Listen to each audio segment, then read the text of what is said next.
Dans le bourdonnement incessant de l'aéroport, une silhouette menue, celle de Léa Dubois, âgée de 12 ans, s'apprêtait à embarquer seule.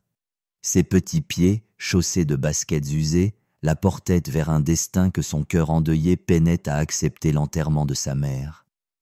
Un billet de première classe, précieusement serré dans sa main, lui promettait un semblant de réconfort, mais le voyage ne ferait que commencer avant qu'une hôtesse de l'air aguerrie ne vienne ébranler son fragile équilibre, confisquant son inhalateur en pleine crise d'asthme.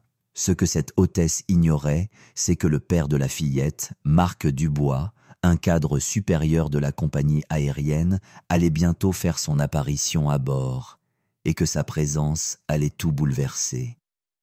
Le terminal de Logan International vibrait de cette cacophonie si particulière au lundi matin. Des annonces métalliques résonnaient des haut-parleurs. Le doux sifflement des machines à café se mêlait au murmure constant des voyageurs tirant leurs valises sur les sols lustrés.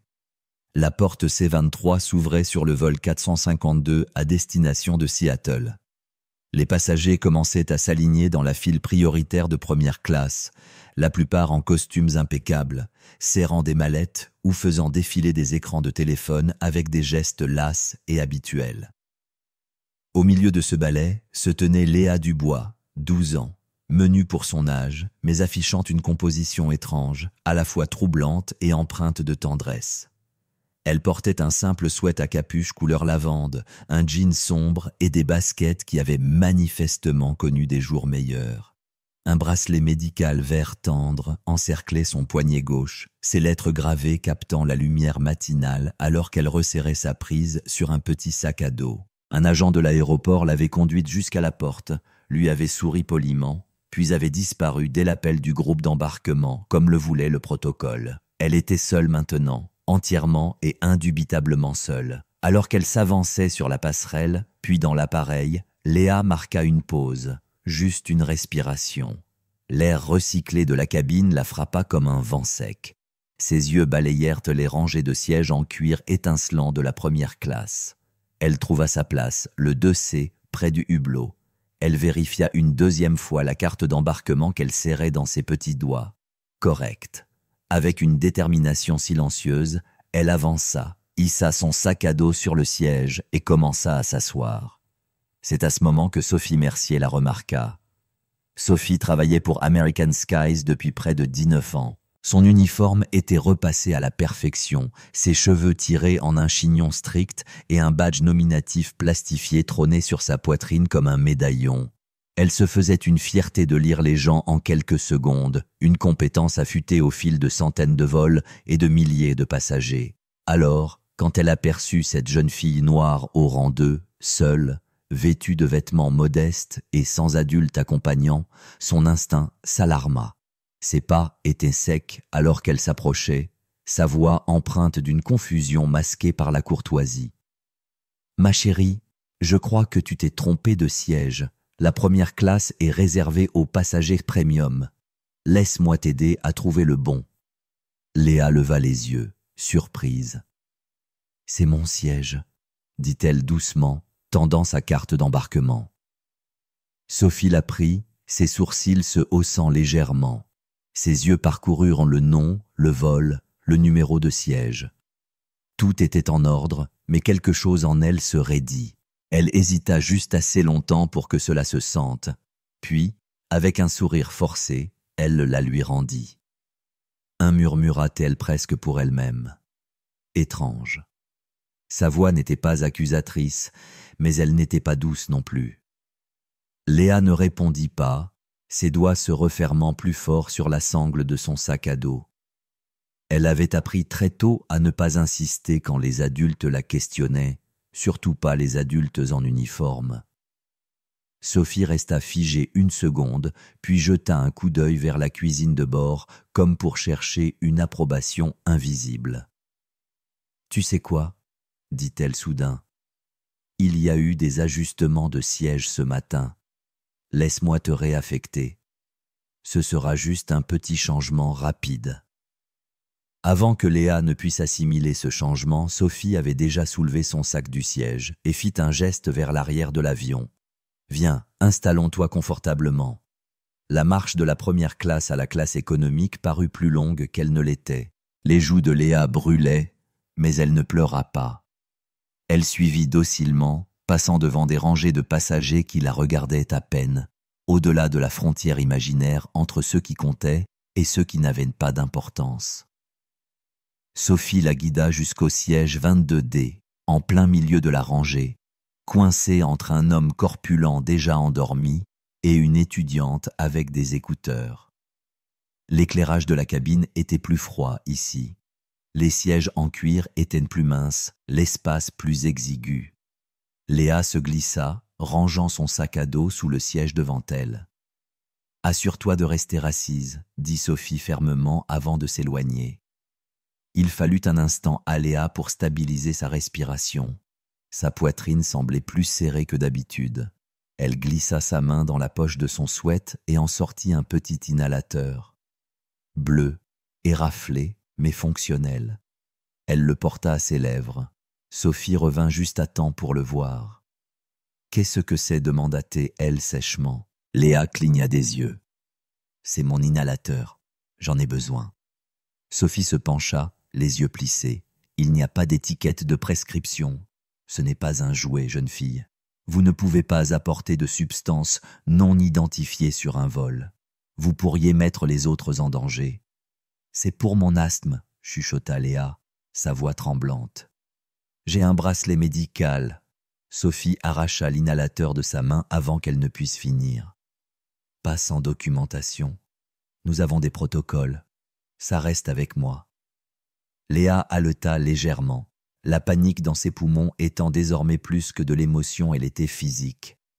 Elle sentit son souffle se raccourcir, sa gorge se resserrer, mais les mots ne venaient pas. Ses doigts s'agrippèrent au bord de la tablette. L'air recyclé semblait sec et lourd. De l'autre côté de l'allée, Clara Morel, une spécialiste en marketing digital en route pour une conférence à Seattle, faisait défiler son fil TikTok lorsqu'elle aperçut la scène. Elle fit une pause, puis commença à enregistrer. « Salut tout le monde !» chuchota TL à sa caméra frontale. « Il se passe quelque chose sur le vol A42. Il y a une petite fille et je crois que l'hôtesse vient de lui prendre son inhalateur. » L'objectif captura le visage pâle de Léa, la panique grandissante dans ses yeux et Sophie s'éloignant avec l'appareil confisqué à la main. Personne d'autre ne semblait encore l'avoir remarqué, mais la tension montait comme un orage, silencieuse et rapide. Au siège 22D, Léa ferma les yeux. Sa poitrine se soulevait de plus en plus vite. Chaque souffle demandait plus d'effort que le précédent. Ses doigts tremblaient légèrement. Elle ne voulait pas faire de scène. Elle ne voulait pas pleurer. Elle voulait juste respirer, et l'avion n'avait même pas encore décollé. Les lumières au plafond de la cabine jetaient une teinte bleutée stérile sur les passagers qui commençaient à s'installer, ajustant leurs oreillers et regardant les écrans. À l'avant, le léger cliquetis des chariots de boissons résonnait de la cuisine, et les moteurs murmuraient dans une attente paresseuse. Mais au rang 22, un orage se préparait discrètement, trop contenu pour que certains le remarquent, trop bruyant pour que d'autres l'ignorent. Léa Dubois était penchée en avant, ses coudes enfoncés dans la tablette, la tête légèrement baissée tandis qu'elle tentait de prendre une inspiration plus profonde. Ses épaules tremblaient à chaque inspiration, l'air semblant se bloquer juste sous sa clavicule. Cette sensation lui était bien trop familière. Cela commençait par une oppression, comme une corde serrée à l'intérieur de ses poumons, puis venait la sécheresse, les respirations superficielles, la panique écrasante qui pouvait faire dérailler ses pensées. Elle vivait avec l'asthme depuis toujours, mais jamais ainsi, jamais sans son inhalateur, jamais seule. Depuis l'allée, Sophie Mercier revint, tenant toujours le petit appareil dans sa main comme une preuve devant un tribunal. Son expression restait impassible, mais il y avait une pointe d'acier derrière ses mots. « Comme je l'ai dit, » commença Sophie, sa voix juste assez forte pour que les rangées voisines l'entendent, c'est un dispositif médical non marqué et sans documentation. Le protocole exige qu'il soit retiré jusqu'à ce qu'il puisse être vérifié. Nous ne pouvons pas faire d'exception. Léa leva lentement les yeux. Ses lèvres s'entr'ouvrirent d'incrédulité. Son souffle râlait alors qu'elle tentait de parler. « S'il vous plaît, j'en ai besoin. Je ne peux pas. » La phrase se brisa en une toux sèche, son petit corps secoué contre le siège. Sophie ne sourcilla pas. « Je comprends que vous soyez nerveuse, » dit-elle d'un ton sec mais mesuré. « Mais nous avons des règles. Si vous aviez l'étiquette de prescription ou la documentation, nous n'aurions pas cette conversation. » Une voix, 3 rangs plus haut, se fit entendre. « Vous êtes sérieuse ?» C'était un homme en coupe vent beige qui se tournait pour regarder en arrière. « C'est clairement l'inhalateur d'un enfant. » Sophie ignora le commentaire et se tourna plutôt vers le docteur Louis Bertrand, qui avait détaché sa ceinture de sécurité au siège 24C et se tenait partiellement dans l'allée.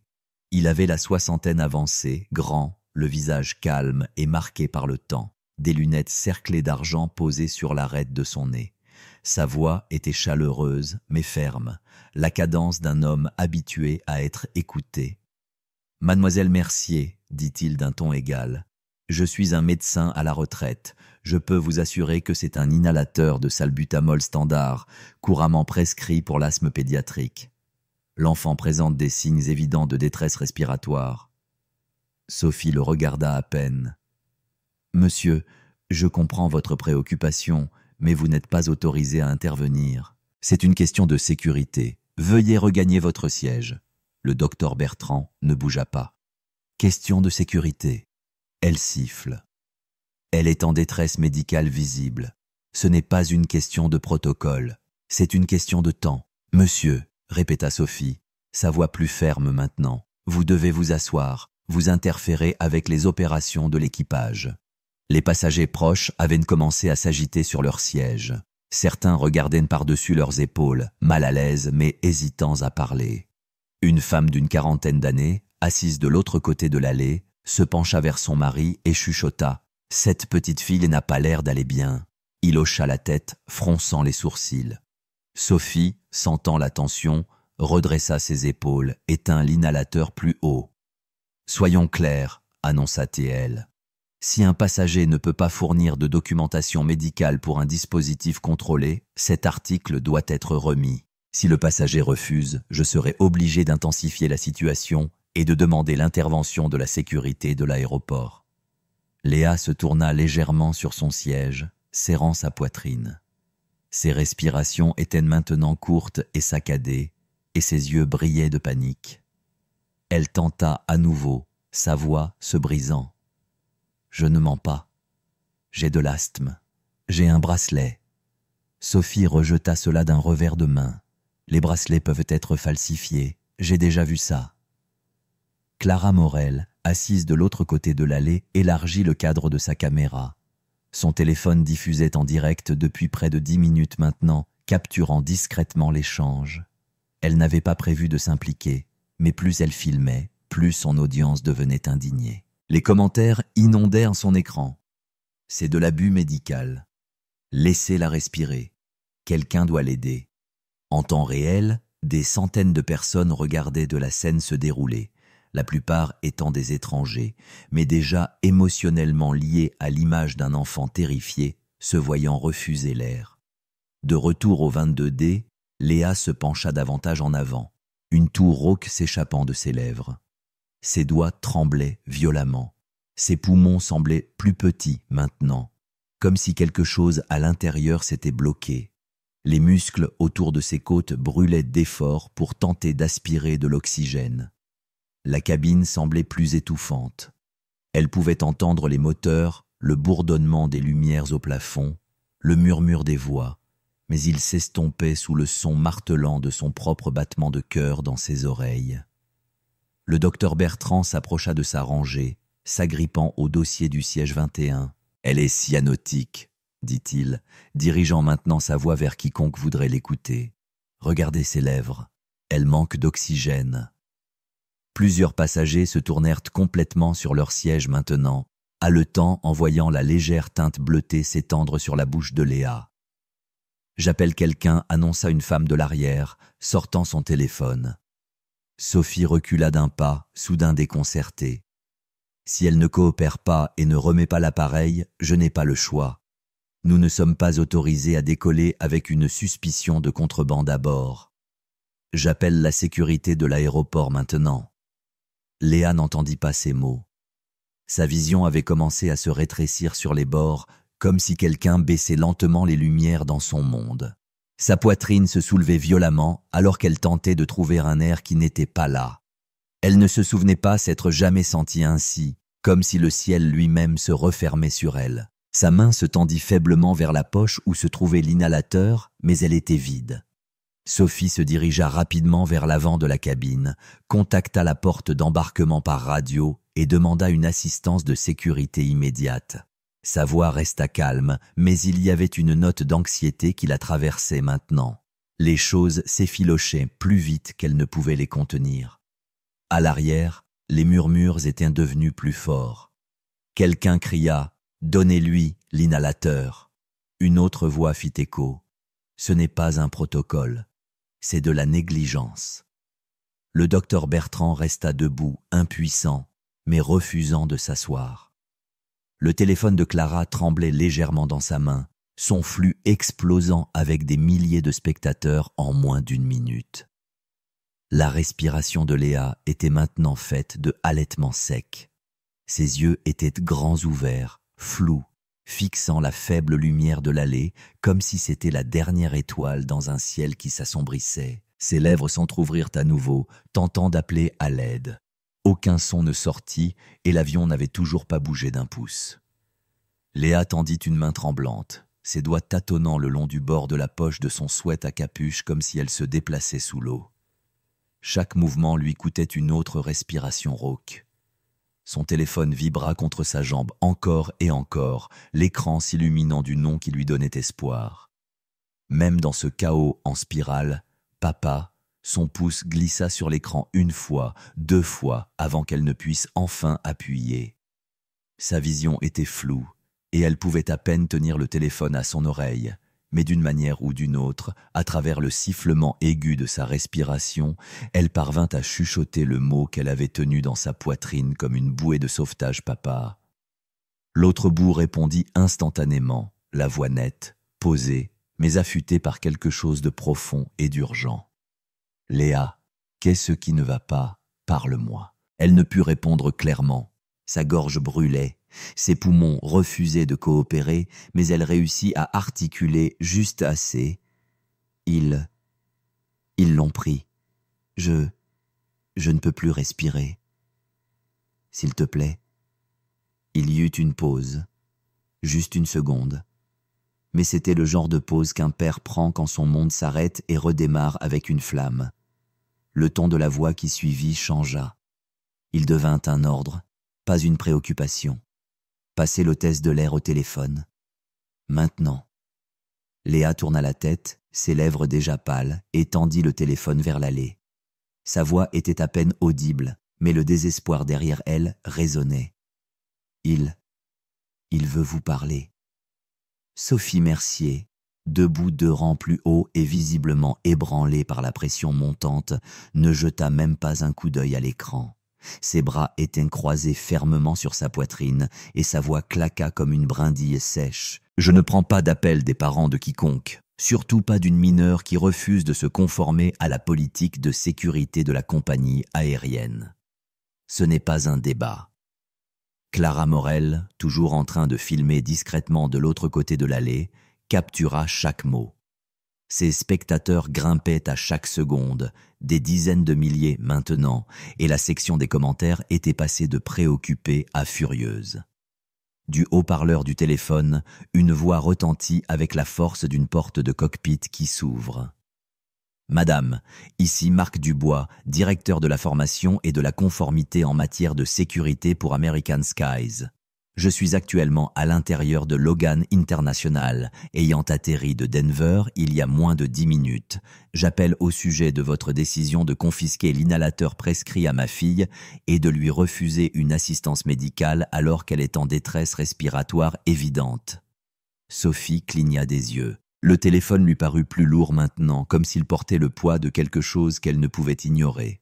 Elle ne dit rien immédiatement. Son visage resta impassible, mais les bords de sa confiance commencèrent à s'effilocher comme un tissu sous la contrainte.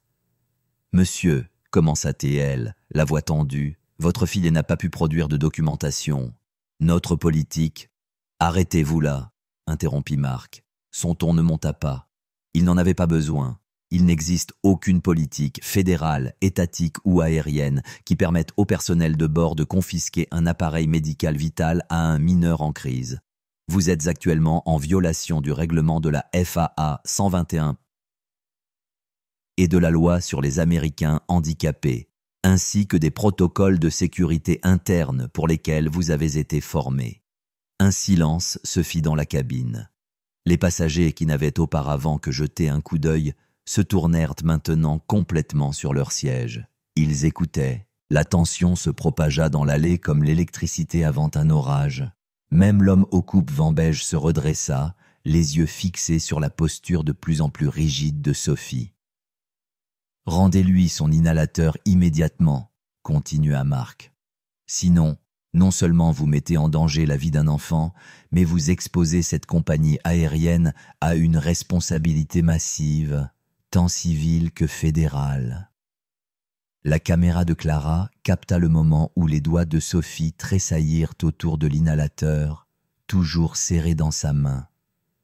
L'incertitude était maintenant inscrite sur son visage, mais l'orgueil et le protocole s'affrontaient dans ses yeux comme deux trains de marchandises.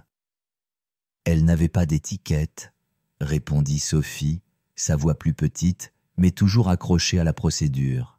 « On nous dit de vérifier. »« Elle a 12 ans, » dit Marc, le ton maintenant tranchant. « Vous ne vérifiez pas, vous assumez les soins. Vous appelez à l'aide médicale.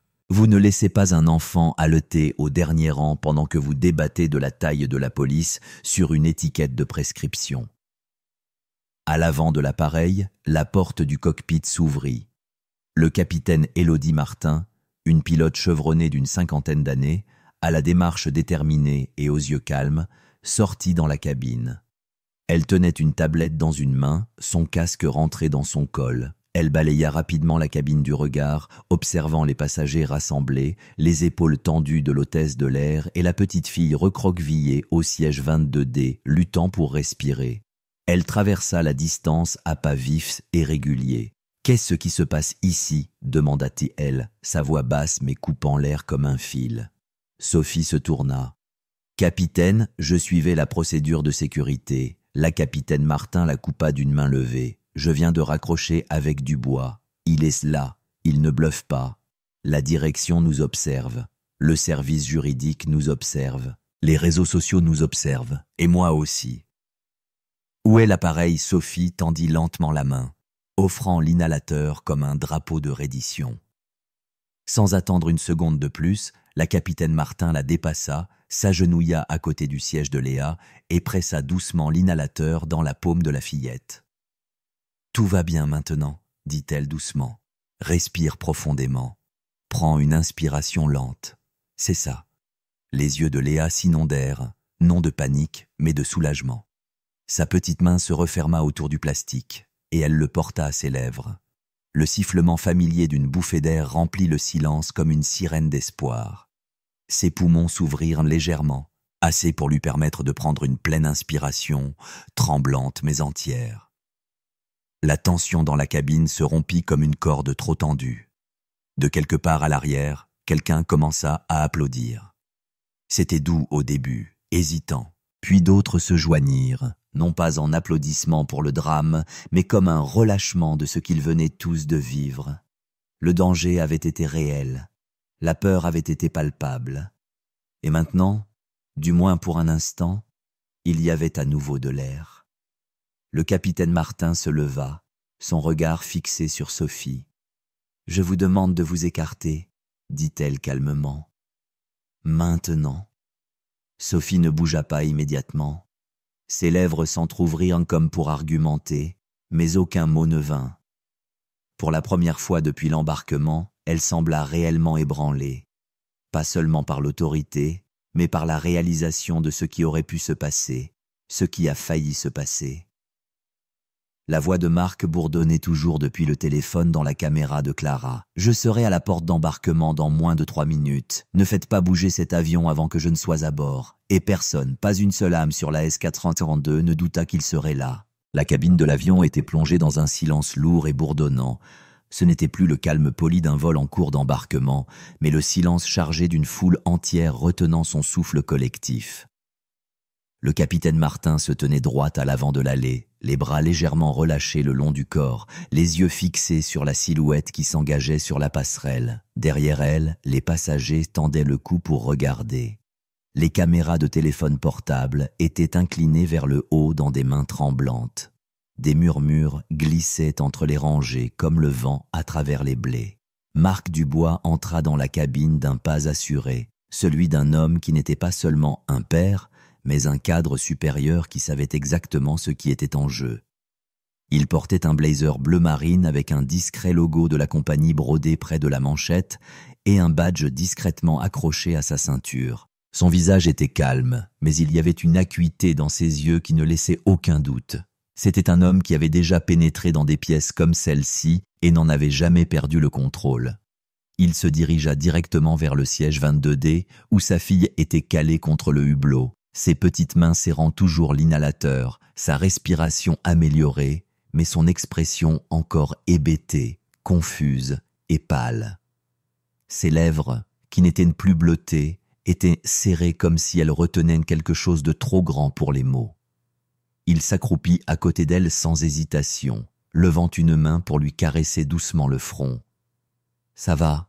mon cœur demanda T-il, sa voix basse mais ferme. Léa hocha lentement la tête, ses yeux brillants, lorsqu'ils rencontrèrent les siens.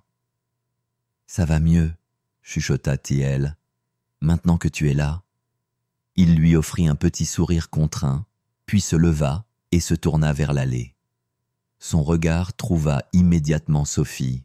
Elle n'avait pas bougé de sa position, juste après le rang 21, sa posture légèrement rigide, la confiance dans ses épaules chancelant désormais sous le poids de ce qui s'était déroulé.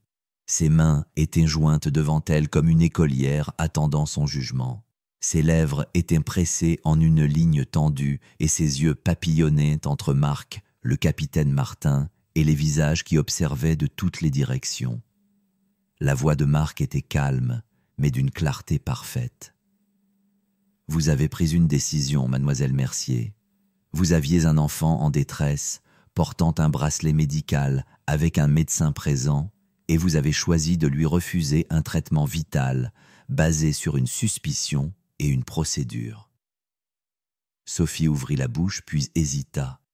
« Je suivais le protocole de sécurité, » dit-elle doucement, mais même elle semblait incertaine de ses mots. « Je ne voulais pas... » Il leva une main pour l'arrêter. « Vous ne vouliez pas, mais vous l'avez fait. Et maintenant, des centaines de milliers de personnes l'ont vu. Ils ont vu un enfant supplier pour respirer. Ils ont vu un professionnel refuser d'écouter. Et ils ont vu un système qui a failli échouer. » Le capitaine Martin s'avança alors, sa voix froide mais autoritaire. « Nous avons parlé avec les opérations. Vos actions d'aujourd'hui ont déclenché une révision immédiate. À compter de maintenant, vous êtes relevé de vos fonctions en vol. Votre badge et vos ailes, s'il vous plaît. » Le visage de Sophie perdit le peu de couleur qu'il lui restait. Sa main se porta instinctivement à sa poitrine, ses doigts tremblants alors qu'elle détachait la broche polie qu'elle avait portée pendant près de 2 décennies. Elle était petite, argentée, usée et polie par le temps, et pourtant elle parut incroyablement lourde alors qu'elle la plaçait dans la main tendue du capitaine Martin. Le badge d'identification suivit. Elle le tendit comme s'il allait la brûler. « Je ne voulais pas lui faire de mal, » murmura-t-il. « Je croyais sincèrement protéger le vol. » Marc la regarda un long moment. Puis il hocha la tête une fois, non pas en signe d'approbation, mais de reconnaissance. « Vous avez l'opportunité d'apprendre de cela, » dit-il simplement. « Mais ne vous y trompez pas, il y a des conséquences. » Le capitaine Martin s'écarta alors qu'un membre du personnel au sol en uniforme montait à bord et faisait signe vers la cuisine avant. Sophie hésita un instant, puis se retourna et passa devant les rangées de passagers silencieux. Personne ne parla. Personne n'applaudit. Il n'y avait pas de victoire dans ce moment, seulement un ajustement des comptes. Tandis qu'elle disparaissait par la porte ouverte, l'air dans la cabine changea, comme un fil tendu qui s'était enfin relâché. De retour au siège 22D, Léa expira avec un tremblement, l'inhalateur toujours serré dans sa paume. Ses épaules tremblaient, non plus de peur, mais du flot d'adrénaline quittant son corps. Ses yeux étaient brillants, pas tout à fait en larmes, mais trop pleins pour cligner sans que les larmes ne s'échappent. Marc s'assit à côté d'elle maintenant, passant un bras doucement autour de ses épaules. Elle se pencha lentement contre lui, le sommet de sa tête reposant juste sous son menton. Les passagers autour d'eux regagnèrent leur siège, murmurant doucement. Certains s'essuyaient les yeux, d'autres regardaient leur téléphone, où le flux continuait de rejouer l'épreuve. Quelques-uns avaient déjà posé leurs appareils, incertains s'ils auraient dû enregistrer en premier lieu. Clara Morel coupa son direct. Ses mains tremblaient légèrement alors qu'elle posait son téléphone sur ses genoux. Le nombre de spectateurs avait dépassé les 300 000, mais elle n'en ressentait plus de fierté. Juste un poids. Elle regarda Léa avec une douceur qu'elle n'avait pas eue auparavant. Il n'y avait rien de viral à regarder un enfant mourir presque d'étouffement. Le capitaine Martin s'approcha de Marc, une fois de plus. « Nous avons parlé avec le service des ressources humaines, » dit-elle. Mademoiselle Mercier sera mise en congé en attendant une formation obligatoire sur les procédures d'adaptation médicale. Elle sera réaffectée aux tâches au sol si elle est réintégrée. Marc hocha la tête.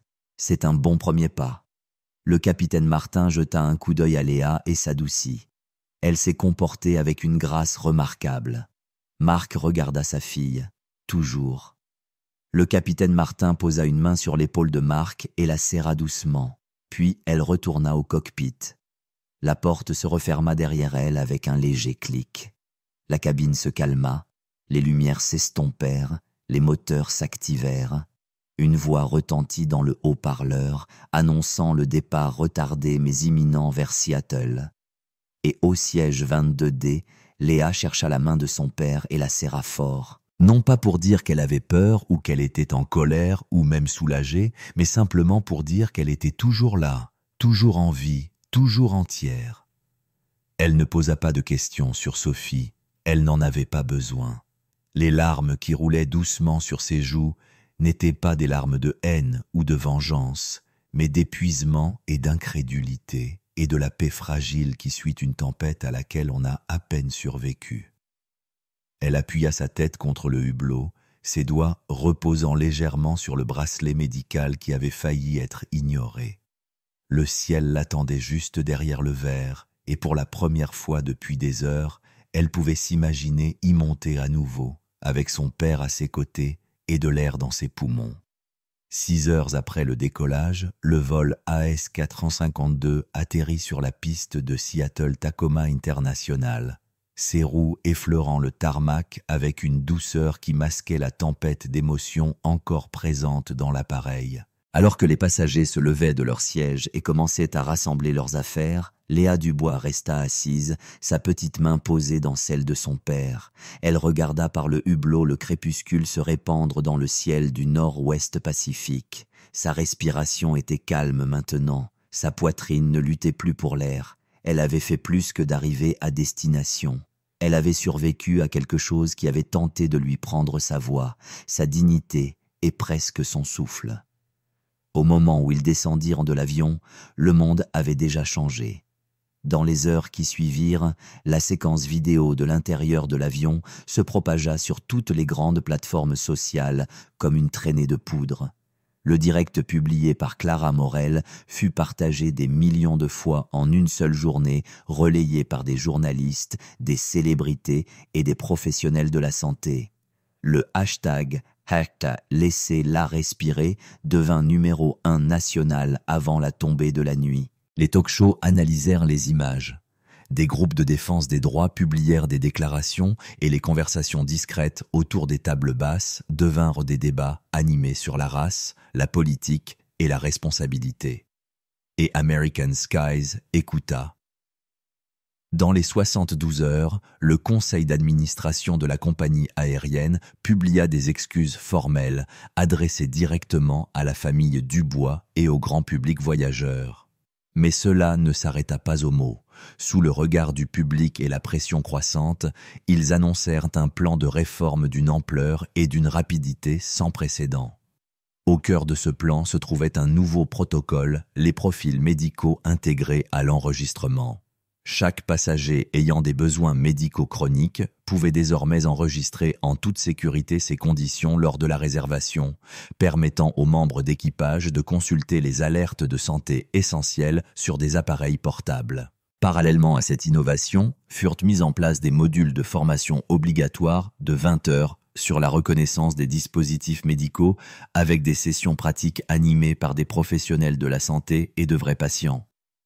La compagnie s'engagea également à organiser des forums biannuels, des tables rondes où les employés des compagnies aériennes, les médecins et les voyageurs atteints de maladies chroniques pourraient parler ouvertement, partager leurs expériences et créer une compréhension au-delà des procédures. Ce n'était pas seulement une politique, c'était une culture. D'autres compagnies aériennes suivirent. En moins de 4 mois, 5 grands transporteurs américains adoptèrent les réformes d'American Skies, citant à la fois l'impératif moral et la nécessité légale.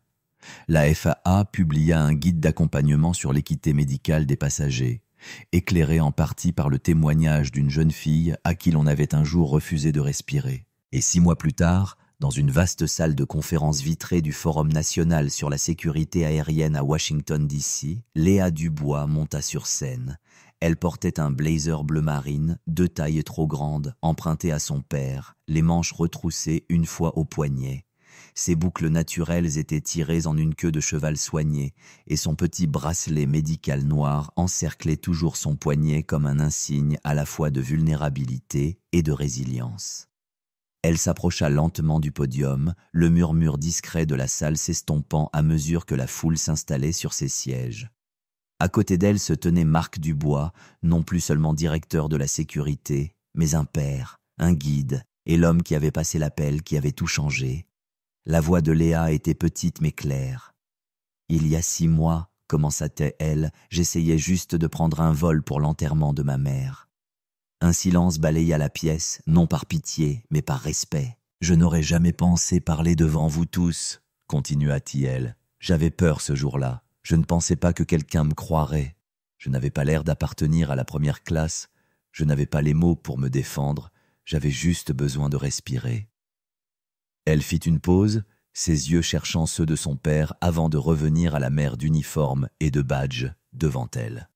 « Mais maintenant, parce que tant de gens m'ont cru, parce que des étrangers ont enregistré, parce que mon père a parlé, parce que les gens ont écouté, il y a de nouvelles règles, de meilleures règles, des règles qui ne font pas que les enfants malades se sentent comme des criminels. » Derrière elle, un écran s'illumina d'une image, la séquence granuleuse du direct de Clara. Léa recroquevillée au 22D serrant sa poitrine. À côté, une image fixe du même vol. Elle, assise droite, le bras de son père autour de son épaule, l'inhalateur à la main. La salle applaudit, non par spectacle, mais parce que le changement était réel, tangible.